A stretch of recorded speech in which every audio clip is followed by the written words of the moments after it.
Hey, what is going on, everybody? Welcome to Super Lunch Bros Podcast, episode number 157. I am Brendan. UFC 277, Pena versus Nunes, numero dos. We are going to talk about what I thought about that one. Nunes regaining the title, becoming the GOAT again, I guess. Also the Lioness. Confusing nicknames here. We're going to talk about Brandon Moreno versus Kai Kara-France for the title. Derrick Lewis, Sergei Pavlovich, Alex Perez versus Alexandre Pantoja, and Ankalaev versus Smith. Now, before we get into all that, so this is the main card. Everything's timestamped. But I usually forget to do this. Down in the description, if you're only interested in certain fights and you only want to hear my opinion on whatever those, or you want to hear the coverage on those things and the breakdowns, each one has a timestamp, so just pick the fight that you're interested in. If you want to watch the whole video, I'd really appreciate it. And speaking of which, if you like MMA, if you like podcasts about MMA, if you like the Bellator, UFC, PFL, I talk about all that stuff here. Subscribe to the channel so you know when the next video is coming out. And if you like this video, click the like button. I'd super appreciate it. Let's get going. Main event here. Julianna Pena, the former champion, now got the belt earlier this year, I believe, against Amanda Nunes in a surprise upset, a very surprising upset. Nobody believed she could do it. I think she was the only one, maybe her and her daughter are the only ones who thought they could do it. Look at the scores here, 50-45, 50-43, and 50-44. The amount of times that Pena got dropped in this fight was bananas. Let's go round by round here. I'm going to break it down round by round. We're going to talk about how good Nunes looked compared to the last fight. And then because of that, some implications about not only her, but maybe the female bantamweight division as a whole. All right, guys, let's talk about the fight first. Let's talk about the good stuff because Nunes looked amazing. So she actually looked like she was in shape this time, which was pretty crazy compared to the last 4 years. I know she said she was sick last time with COVID. She couldn't run because of her knee. She had a lot of injuries, but totally accept all those things. Those are not excuses. Those are explanations for certain things, right? Now, if you use them to excuse why you lost the fight, I can always point back to you took the fight. So if you don't think you can if you don't think you can win the fight, and you don't think, here, let's frame this. I understand in MMA that these guys do not make a lot of money outside of fighting, and they need to fight to make money. So a lot of times they will take fights injured. Totally understand that. Got it. I'm not begrudging people to fight only when healthy, and I'm not saying that they can't explain why they weren't in the best shape of their life for a certain fight based on what would have happened in training camp or what led up to it. Anything. Okay. What I'm saying is you can't excuse those things and use them as an excuse to why you lost a fight. Okay? There is no excuse. You took the fight. Therefore, anything that led up to it does not matter. You either win or you lose. Okay? If you win with all those injuries, fantastic. You lose with all those injuries, that sucks. But you lost. You took the fight. You lost. Now, you can explain certain things about your performance, like, hey, my cardio wasn't where it needs to be. This why it will be different. And I feel like that's more along the lines of what Nunes was saying here. I don't think she was actually making excuses for her performance. She was more explaining in detail what happened in the lead up. Totally understandable. And I think it played out in this fight. Through the first round, you can really see how bad Pena's striking was. Dude, it's awful. Nunes doesn't have the most crisp striking in the UFC, but hers is pretty good, especially in the female divisions, in the heavier female divisions, right? It gets worse and worse the heavier they get. That's not always true in the male division necessarily, but it tends to go that way as well, where, the heavyweights don't look good. And I think the female bantamweight division is similar to it's similar, not exactly, to the male light heavyweight division, where I think, you're starting to get into the point where, you're not going to have the largest pool to pull from as far as talent or general population or that kind of thing for women. And then the 145 division for women is definitely like the heavyweight division in a lot of ways, with women coming in out of shape, overweight, holding on to extra body weight, not having the best technique, just being big. And that's what gets them, victories in a lot of cases. And you know what? I am just as critical about the men in the heavyweight division. This is not to bash the women's divisions at all. Not a total blowout in the first round. I mean, you can see here in the striking numbers, 25-21 in favor of Nunes. I do believe she got the better of them. She landed the harder strikes, did more damage. It gave the first round to Nunes, no problem. Second round here, Pena got dropped 30 seconds into the round. Then she got dropped again, and then dropped again, and then dropped a third time. So 3 drops in the second round. I think there, the case for a 10-8 here is possible. But because Pena kept getting up and throwing damage, and not a single one of those shots looked like it was going to end the fight, so it wasn't super close, and the damage wasn't so far in the favor of Nunes to outdo the damage that Pena threw back at her. I'm not saying it wasn't a dominant round. It absolutely was. Nunes smoked her and beat the shit out of her in round 2, but Pena kept getting up and moving forward and actually outlanded her. You can see here 25-19. So not a 10-8 round in my books. I still gave it a 20-18 going into the third for Nunes. And then, also, a little takeaway. So this is a little snippet of what's coming later. If this fight showed me anything, it's how bad the division is. Nunes doesn't look good as a fighter, just in general. She looks better and great compared to the rest of this division. I think she's strong. She's powerful. She's definitely a great fighter, but she doesn't look good, right? Her technique leaves a lot to be desired. Now, this doesn't mean she's not better than everybody in the division. She absolutely is. But you can see what happens when she fights someone who's better, has way more skill than her in Valentina Shevchenko, who she outweighs probably by 20 or 30 pounds, right? And Pena was talking shit before this fight about Valentina Shevchenko, saying they had to create a whole 125 division because she couldn't beat Nunes twice. First of all, a lot of people think, including me, that she did beat Nunes the second time. It was a split decision, and it was kind of bullshit. Second of all, Pena got fucking submitted by Shevchenko. So if you want to talk about, strength of schedule, strength of the division, like I definitely think that, the bantamweight division is not as strong as it used to be. And we'll get to that. Okay. Anyway, so third round, definitely Nunes. This is the other thing is like she wasn't pressing forward and capitalizing on the knockdowns because she was afraid to go to the ground with Pena, and we kind of saw that in the third round a little bit. But she did get on top and lay down some ground and pound. We see the significant strikes, 14-6 in favor of Nunes.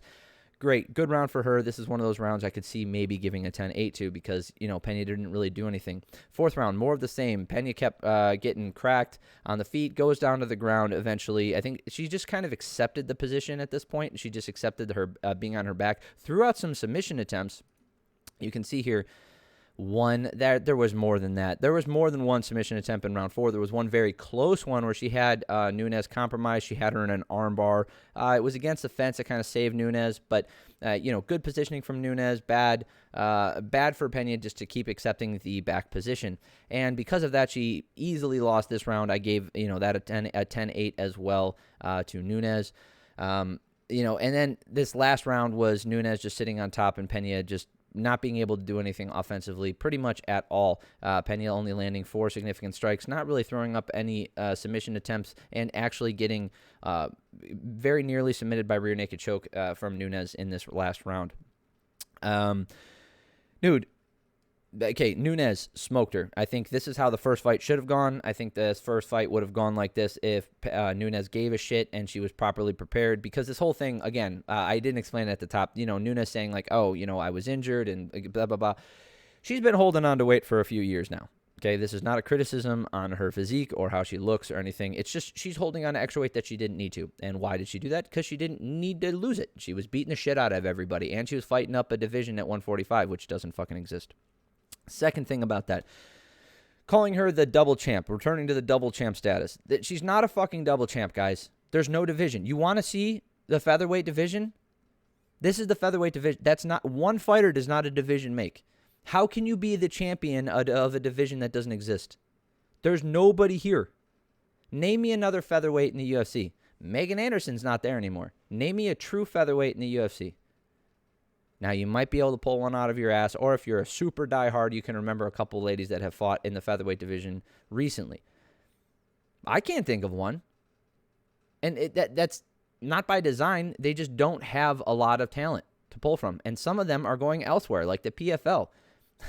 Like the PFL, Bellator, there's not enough talent to go around to justify a featherweight division. And I know the reason they're not getting rid of it is because Nunes is technically the champ of that division, and they want to, leave that leeway while she still exists in the UFC to keep, that double champ status. And if she does lose the belt, she can always go up and defend it at featherweight and retire as a champion. I fully believe that that's what they're doing, and, it benefits her because she gets pay-per-view points on both divisions. I get it. Okay. I don't want to hear it in the argument for greatest of all time. I don't want to hear it in the argument for most skilled because she has 2 belts. It's bullshit. The second belt does not count. There's no belt. Okay. There's no division. There's no belt. Okay.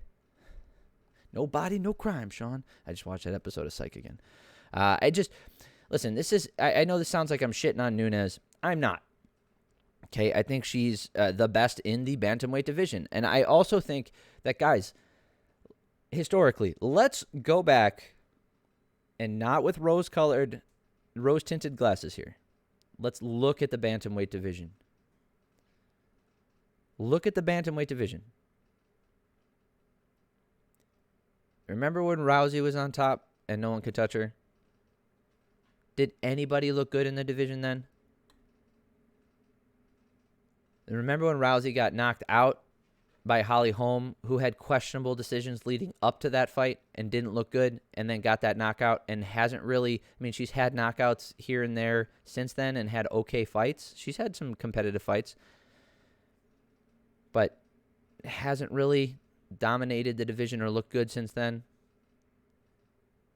Or how about when freaking Miesha Tate was the champion and she submitted Holly Holm immediately after Holly Holm got the belt? And then she proceeds to get knocked out by Nunes. So, order of operations here, right? Nunes, and I know MMA math doesn't work, but in this case, she has fought everyone. Nunes is clearly the best in the bantamweight division. She has been for a while. And here's the thing. Skill-wise, she's nowhere near anybody in the 115 or Valentina Shevchenko. A lot of the other 125ers are in the same boat as bantamweight, in my opinion. I think flyweight has an issue. I think there are certain fighters in that division that are moving towards being better skilled, more competitive, that kind of thing. But Shevchenko is so far ahead of everyone skill-wise, and she's not at a size disadvantage in the flyweight division. That's why she's been so dominant, right? Strawweight. I don't think I have to explain to you how good the female strawweight division. Well, there's how good the strawweight division is. It's fantastic, top to bottom. Now, every so often you'll have like a Carla Esparza who ended up getting the title, back actually from Rose Namajunas, and that fight was boring. It was, by all accounts, awful. One of the worst fights in UFC history. Skill-wise, though, Carla Esparza, not very good striking, good grappling, good cardio, and she's a really good wrestler, has good transitions, and her striking is okay. All right? Now, Zhang Weili, excellent striking, good grappling. Marina Rodriguez, both, same thing. Mackenzie Dern, amazing grappler, questionable striking. Yan Xiaonan, she's pretty much good all around. Jessica Andrade, just a brute, a bruiser. Okay striking, but Tisha Torres, phenomenal striker, very strong. There's just a lot of fighters in the strawweight division who have these insane skills. They're very good and they're refined. Nunes doesn't have any of that. She just is very powerful, and her cardio hasn't failed her up until barring her last fight, in a very long time. And the female divisions as a whole, they lag behind because they were integrated later. The female MMA is relatively new, right? It's comparatively, we're talking. I think for how long pro female MMA has been around since pro men's MMA, I think the women's divisions have advanced much faster. I think exponentially faster than the men's divisions did. Like, go back and watch a fight from the 90s. Ugh, so bad. Right? So I think the female divisions have advanced relatively quickly. Okay? I think they are on pace to eventually be at a point where their skill levels are expressed in a way that you can compare them to the men's division. Skill levels, okay? This Do you remember back in the day when they were talking about Ronda Rousey taking on the men's division? We all know that's bullshit. We knew it at the time. Everybody kept calling for it. It just had to be shown. And, they went out there and she ended up getting smoked by Holly Holm. And we know what would happen, guys. Anybody in the men's division would smoke all of the women. So I never want to compare them directly to each other. That's not what I'm trying to do. I'm talking about skill level and expression of skill. There are some shitty fights in the men's division. Like I've talked about it earlier, the heavyweight division is kind of a shit show sometimes. The light heavyweight division can be a shit show. Middleweight gets a little bit better. Welterweight, even better. Lightweight, now you're just talking about killers. Anything welterweight and below, we're talking about highly skilled individuals with either an extremely advanced specific skill set or just all-around talent that's unbelievable. And you're just not going to get that kind of depth in the female divisions. It's not what we see right now. And it kind of takes away from the fights for me. And especially when they put it right after the fight that we're going to talk about next, Brandon Moreno versus Kai Kara-France. And for those of you guys saying like, oh, that's not fair. Why? Why is that not fair? I'm watching the same product, right? It's still MMA. And they're both title fights. They're both 5 rounds. And I'm watching, 2 individuals against 2 other individuals, right? That competing against each other, expressing their martial arts, and the levels are just unbelievably different. And this is flyweight. There's just such a big difference in the skill. And you can really tell in a fight like this where Nunes kind of beats the shit out of Pena for 5 rounds and doesn't, compared to Pena, she was better. Compared to a lot of people and most people in that division, she's so much better, and she's going to beat the shit out of a lot of them. But take a step back. Allow yourself to be critical, right? Allow yourself to be critical. Not spread hate. I'm not hating on the division. I still enjoy watching fights. I enjoy watching shit shows too. Right? Sometimes sloppy, swanging and banging. Like, who doesn't like watching frickin' Tai Tuivasa fight? If you don't like watching him fighting, I don't know, what are you watching for? Right? He just swang and bang. That's his whole thing. Is it skillful? No. Is it fun to watch? Hell yeah. There are parts of this Amanda Nunes fight that were really fun to watch. The submission attempts, the blood going everywhere, the damage that was being dealt out. Fantastic stuff. Fantastic. But it's not the same experience when... Okay. I'm going to take it back just a little bit here because I'm being ultra critical. And it sounds like I'm putting this on the women in the division. I'm not. I'm absolutely not. I think, like I said, they are far and away more advanced in the time that the professional women's MMA has existed, especially in the major organizations, compared to where the men were given that same amount of time. Okay? There's a lot of reasons for that, but I'm just saying, in absolutes, women have advanced faster in MMA than the men did in the 90s. They just have. Okay? The fighting, the technique, everything is so much better compared to the same amount of time that was given to men in the 90s. Okay? That's just the way it is. When I'm being, the reason I'm being critical is because I am being told as a viewer, as a consumer, that I'm a paying member of the MMA community. I pay for UFC Fight Pass. I pay for ESPN Plus so I can watch this stuff. I pay for pay-per-views, right? I'm paying for all this stuff, and I am being force-fed information about these and force-fed congratulations that are just heaped upon these fighters as if they are the next coming of GSP. They're not. They are good compared to their contemporaries, which is fine. That's what makes you a champion, just being better than the people you're competing against. You can't help the era you're in. You can't help the people you're fighting against. You can't help the challenge that they present to you. You can't help any of that shit. All you can do is advance yourself and express yourself in the best way possible. And that's what Nunes has done. Is she probably the greatest female fighter in the UFC? She's close, man. It's between her and Valentina, and I go towards Valentina. And this whole pound-for-pound ranking system, How can you not go to Valentina Shevchenko? They fought twice. The first fight was relatively close, but it was a 3-rounder. So, those later rounds where Valentina could kind of like pick her apart a little bit more, she didn't get the opportunity. And then the second fight, which was a title fight, it was a 5-rounder. It was a split decision, which means it was so close that many of MMA media and fans thought that Shevchenko won. So even if you were on the side of Nunes thinking it was ultra close, pound for pound means given the same amount of weight and muscle and whatever, who would win? Well, obviously Shevchenko, because she can do it with less. She is outweighed. So there's no argument there for me. So if you want to talk about greatest of all time, now we can talk about accomplishments and dominance in the division. I also put a lot of expression of skill in there. That's why eras are important to me. Like, obviously, to the greats, like Royce Gracie, go back to Mark Kerr, Mark Coleman.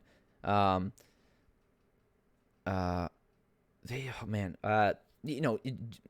the more modern era with Chuck Liddell and then GSP, Matt Hughes, like back then, BJ Penn.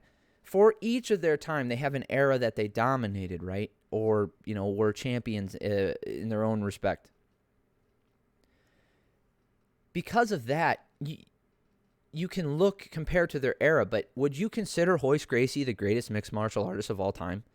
Absolutely not, because he would get destroyed, get absolutely mollywopped by anybody competing in the UFC today.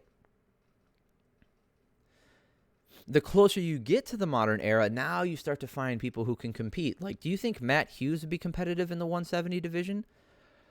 I would argue that he'd be competitive. I don't know if he'd be champion. I don't think he's beaten fucking Kamaru Usman. Hell no.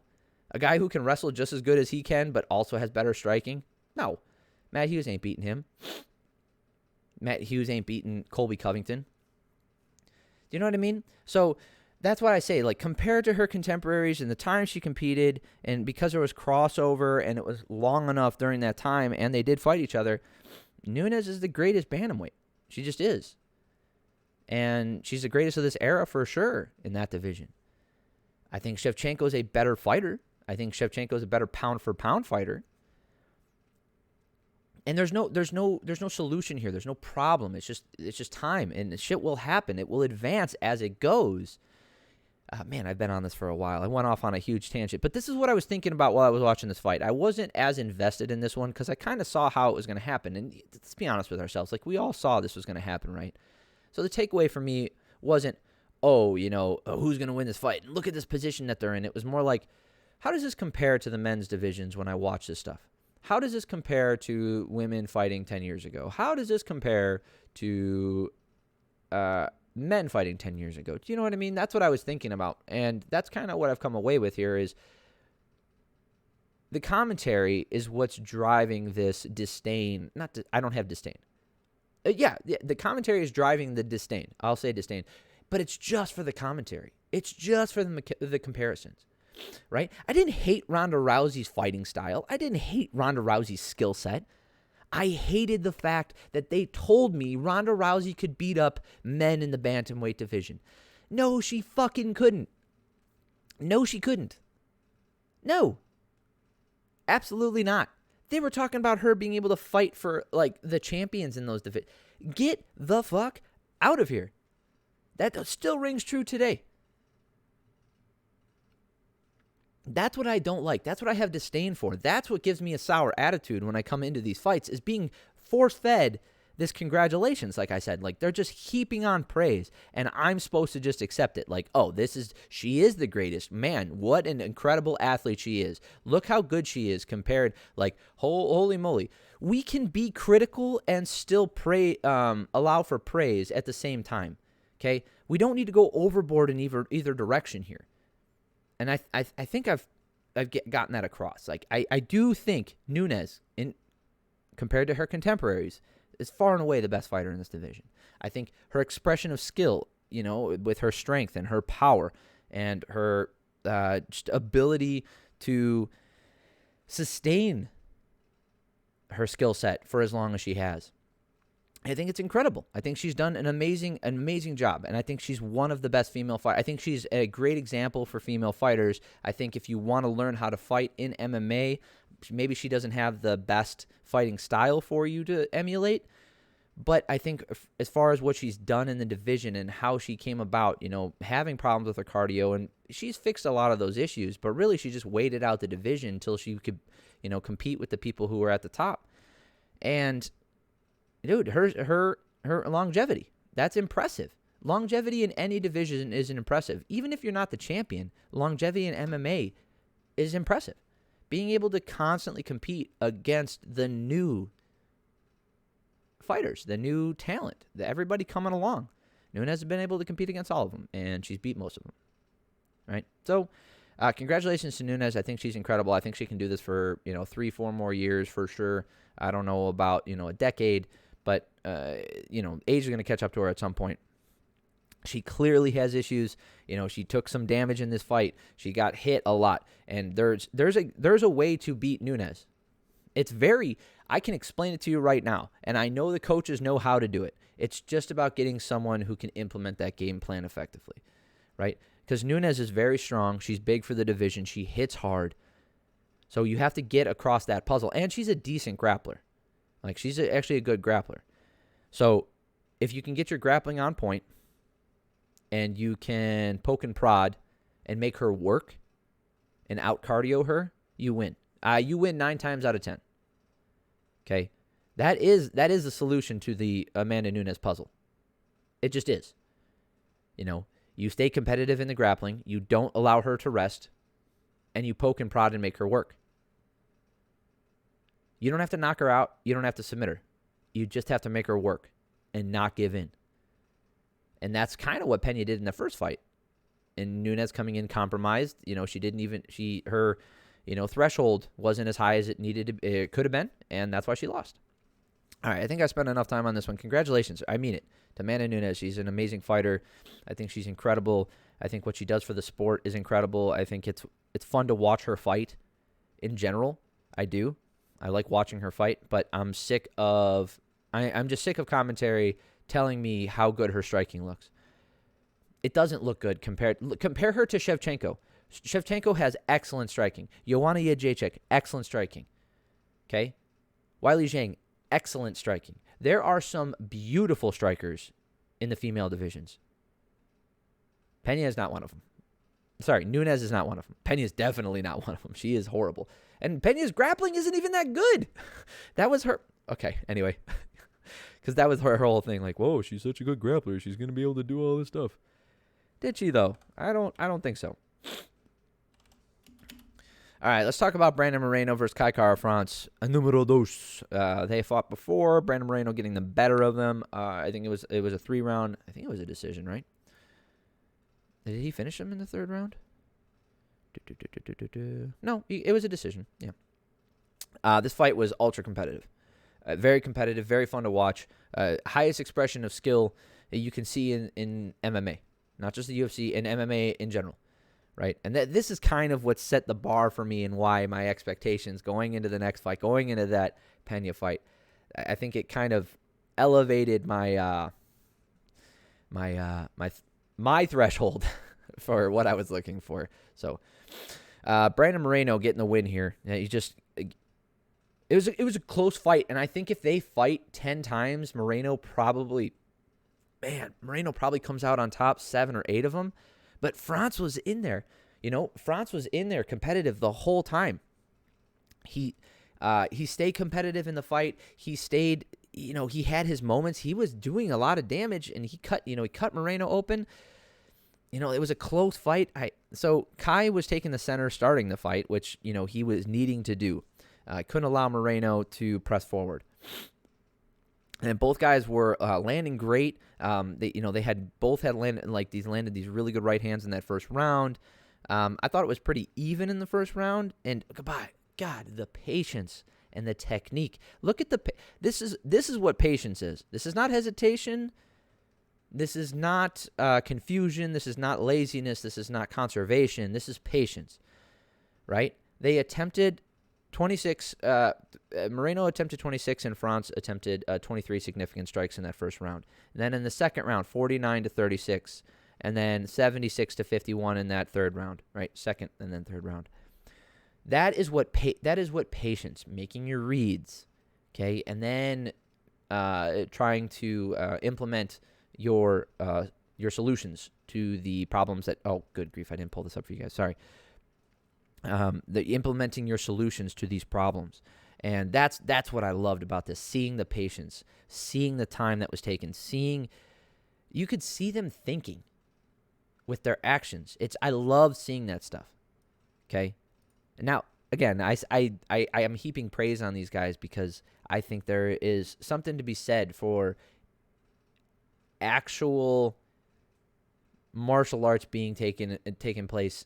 I think it has just as much value as a brawl, right? Or some sloppy grapple fest. That they're all fun, man. Guys, I love all this stuff. I love it. Everybody has their favorite.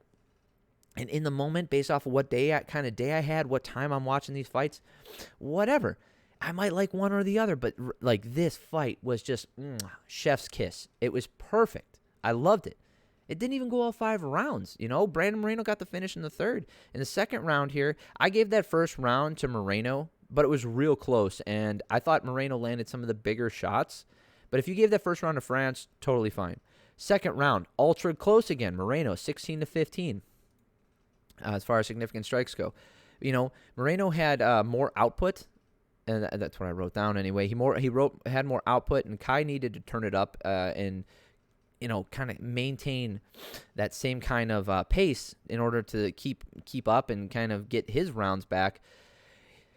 In that second round, I felt like Kai landed the more damaging shots. He landed some really big leg kicks to Moreno. So I leaned towards Kai Kara-France in that second round. Either round you could kind of give to either guy, and there's an argument to be made for both, right? So I just had it even going into the third here. So competitive fight. Well, like I said at the top of this, 10 times they fight. Moreno probably wins 7 or 8 of them. Because here in this third round, Kai Kara-France really started to find his timing and his distance, and he was outlanding him. Like, he was doing a good job in the early part of that round, and then Moreno just pressured forward, landed a really good shot to the body. He dug those toes into the body, landed right on the liver, and France's body just shut down. He hit the off switch, and that was the end of it. He gets a TKO finish. Excellent fight. I would watch this fight over and over again. If you presented me with a similar fight, I would watch this all day. Loved it. Fantastic. Good job for Moreno, and he's going on, hopefully, to take on Figueiredo again. Maybe Alexandre has something to say about that. We will get to that in a second here. We'll talk about that one, but they set this up so well. Oh, another thing about Brandon Moreno, I want to speak to this real quick. So Deiveson Figueiredo was there, and then he comes in. Moreno calls him up, and they're in the cage talking to each other. Well, kind of. Moreno speaks English, and Figueiredo doesn't. So Moreno, he was explaining when he was on the mic. He goes, I wanted, before this, I was getting ready for Figueiredo, and I wanted to just put my hate out there and take it all out of him, take all my aggression and my frustration and my anger, and I just wanted to put it into Figueiredo. And he said, he looked to his daughter, and he thought about it, especially, and that's how he was explaining after this fight, and he was like, I can be an example, not only for my daughter, but for the rest of the world, that I don't want to be the guy spreading hate. I don't want to be the guy talking shit. I just want to, I want to come in here and compete. And he's like, don't get it wrong. I still want, basically saying, don't get it wrong. I still want to kick your ass, and I still want to fight you, and I want to fight in December. So that's why I think this is going to be the next title fight again. Dude, Moreno, how can you not like the guy? Where is the hate for him coming from? I see people, maybe it's just joking and I'm kind of missing the joke, but this fun, maybe people don't like him because he's a nerd. Is that it? Does that still exist? Like, people who like Pokemon cards and Funko Pops and playing video games and shit? Like, is that still a thing? People don't like that? Don't like people who do those things? Whatever. Anyway, Brandon Moreno looked fantastic. Kai France looked fantastic. I think based off of this, what I would do is I would put France versus, I'll talk about that in a second, but Moreno, definitely the next title shot. We'll go with that. All right, let's talk about some sloppy heavyweight, shall we? No, I'm just kidding. One of the guys is a sloppy heavyweight. The other guy comes in there with really good boxing. Derrick Lewis versus Sergei Pavlovich. This was kind of not a shit show. The ending was very fast. It was an early stoppage. Sergei Pavlovich gets the knockout here, the TKO finish, I guess. I will explain why I thought I don't like the finish. Right, if you've watched me before, you know I'm always in a favor of a definitive end. Right, I want a definitive finish. I want the guy to either be completely knocked out. I want him to not wanting to get up. I want it to clearly be the end of the fight. Okay? We can argue about what that is, but I know it when I see it. And this was not it. I'll explain why I think. So Lewis took some really big shots and then he dropped. He dropped face first down on all fours on his hands and knees. Now, Lewis has been accused of quitting in the past, and I think it's justified. Go back and watch his Mark Hunt fight. Go back and watch any of the fights where he faces competition later in the rounds when he's tired. Watch the Tai Tuivasa fight. I understand that he got hit hard, but he quits easy. He doesn't like challenge. He doesn't like competition. All he does is he throws hard shots and he likes knocking people out, right? And that's fun to watch and all, and that's cool. And I've said it before, Derrick Lewis' style of stand around and throw big shots until you knock someone out is not a sustainable winning style. The only reason it works is because he's doing it in the heavyweight division, right? It's not sustainable. It's not even sustainable at heavyweight, to be honest with you, but he's gotten, not lucky, he's gotten good matchups for it, facing people who aren't going to crack him, and he has good enough get-up ability in the first couple rounds that he can make it competitive. But we see what happens when he's put against people who can out-grapple him in DC. We see what happens when he's put against people who can outstrike him in Cyril Gane. We've seen with people who stand there and bang with him in Tai Tuivasa. We've seen with people who can outstrike him and hit hard and can take a punch in Mark Hunt. And then when he fought Francis Ngannou, like the shit show that fight was. It was the worst fight in UFC history. There's a lot of, not great things about Derrick Lewis's fighting style, and one of them, it showed up here. He just stood there, took a lot of damage. Sergei moves forward, hits him again. Lewis falls down to all fours, right? Falls face. Anytime you fall face first, you are indicating that you are quitting.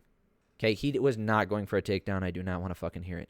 Now, he might have been trying to readjust and get a better position. Falling face first, landing on your elbows, not a good technique. I would not recommend it. I'm pretty sure that nobody would ever recommend that. It's a last-ditch effort, and one of the reasons why you don't want to do it is, especially after taking a big shot like he did, is it indicates that you no longer have your wits about you, your wherewithal, or your want to continue.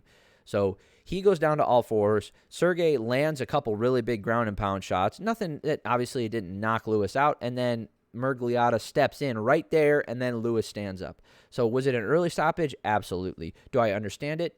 Absolutely. I know why it happened. You can't play that fucking game anymore. Right? And I wrote down, would they have given that leeway if it was reversed? Right? Do you think the fight would have continued if Derrick Lewis landed that big shot? Do you think it would have continued if Francis Ngannou landed that big shot? I've seen fights stopped way early because of those things with both of those guys, Francis Ngannou especially. So is that it? If the guy hits harder, we get to stop the fight. That's okay then because clearly he was going to do more damage. I think people are pissed off because Derrick Lewis was, I know why Sergei Pavlovich was getting booed. They were in Texas, and, Lewis is from Houston. I know people are pissed off because they like Lewis. If you've ever seen me talk about Derrick Lewis, I like him too. I really do. I think he's great. If you follow him, he's funny. He's genuine. He seems like a good dude, out there. Great. Awesome. I love all those things. I fucking hate his fighting style. That doesn't mean I hate him as a person. That's a totally different thing. I don't like his fighting style, and I think it doesn't represent the sport very well. And I think in the heavyweight division, MMA is not represented very well at all. And I don't like the fact that guys can just go in there, throw a big shot once every minute, and then they get wins, and they go on a win streak. That doesn't represent a sport to me very well. That's kind of the problem I have with it. So, good for Sergei Pavlovich. I think, let's see, where does that put him? He was ranked 11 before this weekend, and Derrick Lewis was 5, so Lewis is definitely going to drop down. I would put Lewis below Aspinall, probably below Volkov. I don't know if he goes below Rosenstruck. They haven't fought yet. They should fight. Right? They were supposed to fight, I think. Or there was talks about them fighting. Yeah, they need to fight. That's the next fight for those two. Jairzinho. Yeah, Jairzinho versus Derrick Lewis is definitely the fight to make. Decent timing. Let's get him going. I want to see that one. Yep. Rosenstruck's coming off that loss to getting knocked out by Volkov, and Lewis is coming off that early stoppage. Let's get them fighting. They haven't fought yet. They're both around the same. They're both going to be around the same ranking. Let's do that shit. No reason not to. And Sergei, he's definitely going to be in the top 10. I think one more win for him to put him in the title contention. I mean, his only loss in the UFC is to Alistair Overeem. Marcelo Golm, that's a whatever win. Maurice Green, that's not a great win. Shamil Abdurakhimov, I don't think he's in the UFC anymore.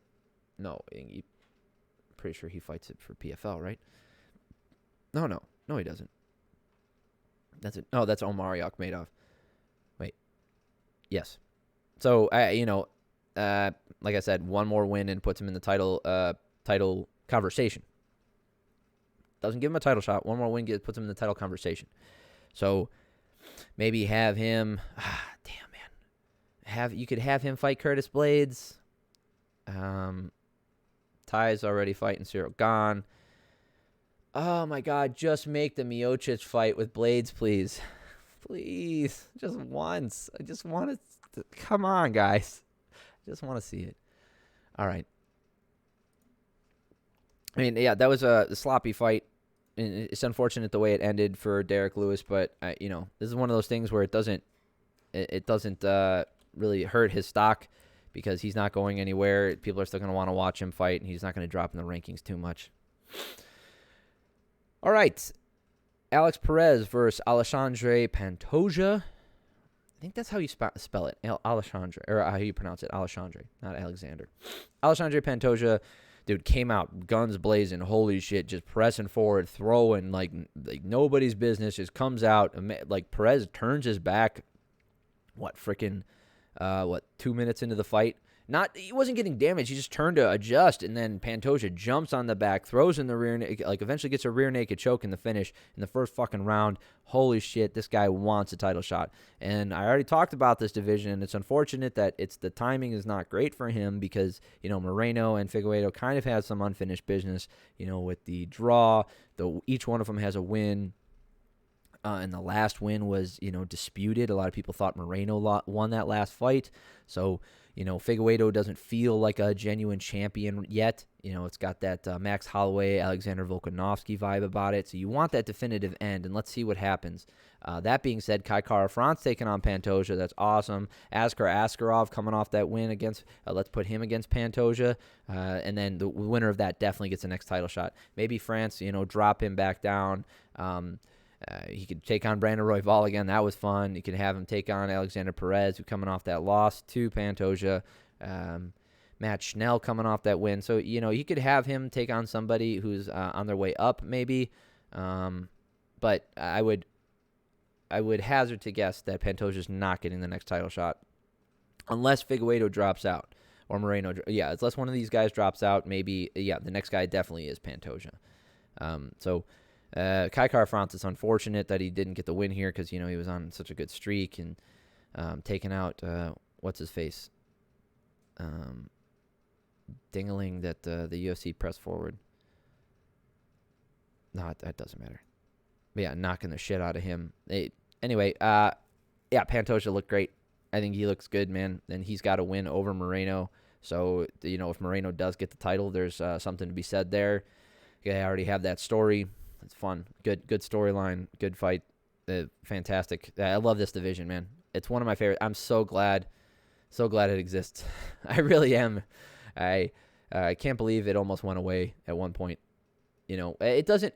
Demetrius Johnson still, in my opinion, is one of, if not the greatest mixed martial artists of all time to compete in the UFC. I think, by definition, he represents that moniker better than anyone else.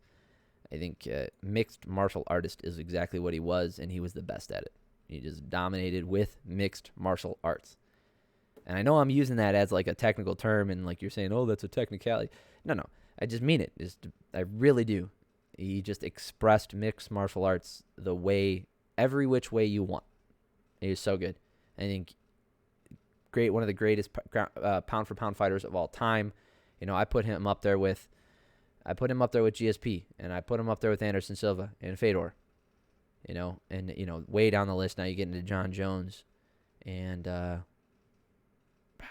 guess you can put Khabib in there, but he didn't fight long enough. He doesn't have a long enough history to be. I put DJ above John Jones. I really do, because I think, the level of competition he faced, like how he dominated them, the way he dominated them, the varied ways he did it, the fact that he was never really tested, but everybody clearly was highly skilled, right? There's a big difference between that and, people not being able to compete with John Jones at light heavyweight. All right, speaking of light heavyweight, we are going to look at Ankalaev versus Smith for as long as this fight lasted. The second round, so it did go past the first round. But so Anthony Smith, man, Lionheart, good moniker for him. He's tough as shit. I think he either broke his leg or he had he hit a nerve. Ankalaev hit a nerve in it, and Smith couldn't use his left leg properly anymore. His ankle wasn't operating right. It was a very slow starting fight. A lot of guys were doing kicks at distance, or a lot of the kicks were coming from distance and going low leg kicks. I think Ankalaev got the best of it in that first round, and then in the second round, they get into a grappling exchange because Smith presses forward, but then he tries to pull guard, and it just doesn't go well, and Ankalaev ends up getting the TKO finish, just laying down some ground and pound. So, Ankalaev is making his argument for getting a title shot at light heavyweight, man. That's a lot of wins in a row. We went over this the last time when he fought Thiago Santos. We went over this, which is back in March, so just in case you forgot, doesn't have a lot of really competitive names on this list, right? Not people that you would consider competing for a title. But the last two fights definitely were. Okay, the last two fights were great. The level of competition was high. I don't think you can argue against that. But he does have that. His first UFC fight was a loss to Paul Craig in the last second of the third round. Okay. And then Marcin Prachnio, who, he was all right. Kidson Abreu, no. Dolce Longombula, I don't think he fights. Does he still fight at light heavyweight? Anyway, that's okay win. Ian Cutelaba twice, kind of. The first one was a stupid stoppage. That doesn't really count as a win. That should be like a no contest as far as I'm concerned. Second one, definitely a win. Cutelaba is so hit or miss, though. Like, it's whatever. Nikita Krylov, that's a better win. Volkan Oezdemir, much better win. Looked good in that one. But look what he's doing against these guys. Then when he goes up against Thiago Santos, it's kind of a boring fight, but he gets a decision win. And then against Anthony Smith, it was kind of going that way until, Smith got hurt. So it looked like it was going to be another boring one. And so be it. That's what you got to do to get the wins here. And who cares? Ankalaev is doing a great job. And the light heavyweight division is, it's kind of banging right now with new names. You got a new champion in Prochazka. You got Glover Teixeira still kicking around there. Jan Blachowicz making his comeback now, which is fantastic. Rakic, he needs to heal up, and then he can go. He can go in there. Dominic Reyes is still kicking around. Like, he's still, in the mix. I haven't seen him fight in a while. Thiago Santos, I think his time is probably past. His next fight, time will tell, but I think his next fight is really going to be a good test for that one. And then Anthony Smith, obviously, just the always around, right? I don't think he's ever going to be champion. He just doesn't have. I think he had an opportunity at one point, given the correct timing and competition. If it just shifted over just a little bit, maybe he could have beaten Dominic Reyes when Reyes was going for the title. So if his wins lined up at the right time, instead of fighting fighting Blachowicz, maybe he could have beaten Reyes. But as the division stands today, I don't see him beating anybody in the top 5. So Ankalaev has a good argument to be not next up for a title shot, because I think that's Jan. But, he either waits and gets the winner of whoever fights the title next, or, put him against Teixeira. Put him against Old Faithful. Let's see how he does. Let's see how he hangs in there. Is he going to stomp the old man, or is he going to fall for the same trap that everybody else does? Cool. All right, that is it, guys. I know this one went a little bit longer, but I went on a long tangent on the women's bantamweight division, so be it. Thank you for sticking around if you made it this far, stopping by. Really appreciate it. It means a lot to me. That being said, please subscribe to the channel, because if you made it this far, you're going to like pretty much everything I do. I go over PFL, UFC, obviously, and Bellator. I cover most of the fights on those ones, every single fight on the UFC, and I break it all down. I'm thinking about doing the Contender Series. Let me know in the comments below if you're interested in that stuff, because I will cover those. Yep, thanks. It means a lot to me, guys. If you're looking for the prelims, it's on the next video. If you're just watching this one, I hope you have an amazing week, and I love y'all. Later.